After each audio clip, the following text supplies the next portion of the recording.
FBI Director James Comey and his troops are on the ground facing scrutiny as they revive this Clinton email investigation just so close to the election. This as the Bureau prepares. Now they've got to review 650,000 files found on a computer that belonged to Huma Abedin's estranged husband, Anthony Weiner. Former FBI Assistant Director Ron Hosko has worked with Comey, and he joins us now. Ron, I don't want to spend too much time on Comey being the story here, but how do you feel about his actions so close to the election?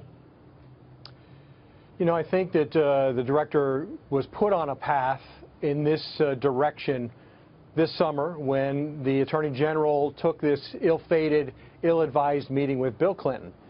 And at that time, the director went out in public to talk about how the FBI had conducted a very competent and thorough investigation, but in an attempt, I think, to say the decision-making was not based on politics. And he talked about transparency and having maximum transparency with Congress and with the American people. And I think that started him on this path toward this release on Friday that has been so contentious, where he believed he was compelled to tell his Congressional Oversight Committee that something significant had changed. Right. He previously told them the case was closed.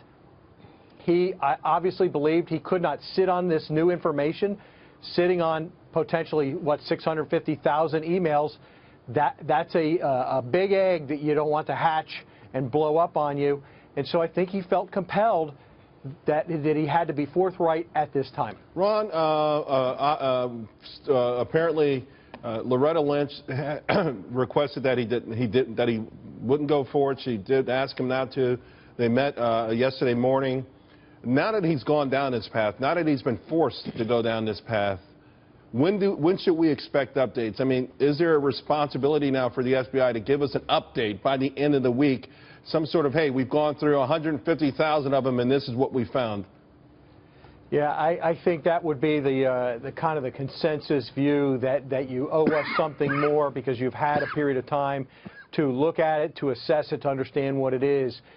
But with all of what's come out on both sides, frankly, about how he's approached this, you know, trying to go down that fine line and satisfy everyone and really feel like and try to do the right thing and actually do the right thing is in the hard-to-do category. Yeah. I'm not sure he wants to take another bite of this apple.